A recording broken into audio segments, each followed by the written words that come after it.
Look at the himmat and zeal of Sayyidina Uqba radiyallahu ta'ala an. Conquering city after city, he reaches the shores of the Atlantic, elevating the kalima la ilaha illallah Muhammad Rasulullah. And when he gets to the shores of the Atlantic, my young friend, look at the vision. These were men on a mission. He gets to the shores of the Atlantic. He gets off his horse. He holds the rein and walks inside the water. And he continues going. And now when he gets to a stage that he can go no further, this is the point where he raises his hands and offers his weakness to his creator and says, Allahumma shahad inni kad balagtu al-majhud walawla hadha al-bahr lamadaytu fil bilad. Oh Allah, I want you to bear witness that I have done everything in my power to convey the message la ilaha illallah. Had it not been for this ocean, then I would have continued going till only you alone and alone are worshipped in the land, are worshipped within the universe. Amr ibn al-Jamu', he was lame, he could barely walk. His family was stopping him from participating in Uhud. Yet my brothers, such was the zeal, when the call was made for Uhud, he became deaf to the cries of his own children and participated in Uhud and fought with the kuffar till he was martyred and met with his creator. The battle of Qadisiyah, a Persian challenges the believers. Okay, who will come and fight me? Man yubaris. Alba ibn Jahash al-Ajri from the believers responds. He responds to the challenge, and in doing so, his stomach has been cut. His intestines come out of his stomach and fall to the ground, and he collapses.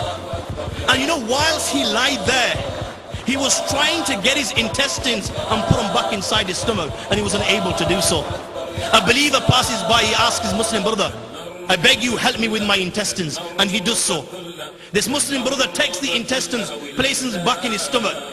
In this condition, Alba ibn Jahash places his hands on his stomach like this, and he makes the effort to stand. He stands, and then he charges towards the Persians. 10-15 yards, it is too much for him. He collapses and he breathes his last, and he meets his creator.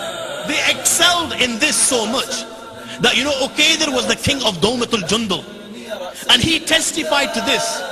This was the testimony of a non-believing king.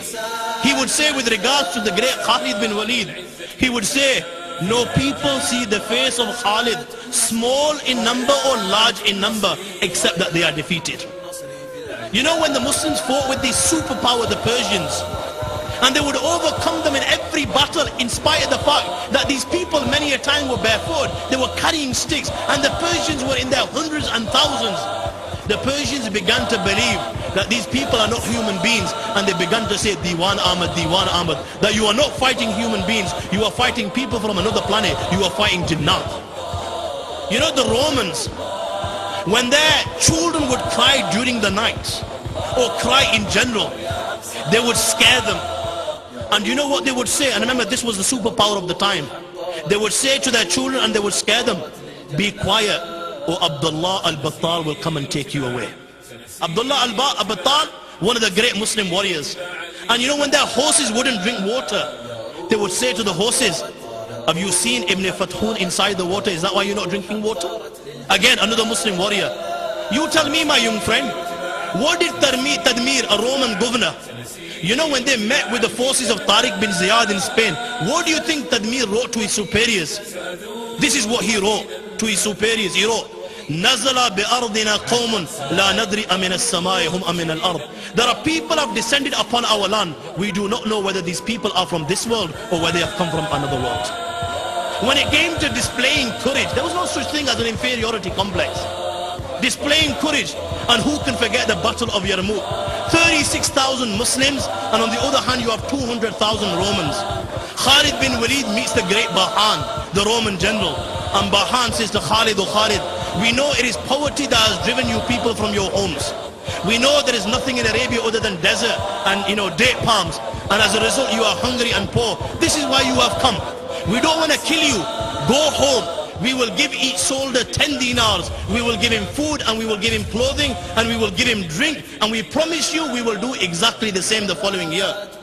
You tell me, my friends, when the odds were such, to every one Muslim soldier there were 7 Romans. What was the response of Khalid bin Walid? The response of Khalid bin Walid was, oh Bahan, let me tell you, It is not food and drink that has driven us from our homes. We are a people that drink blood.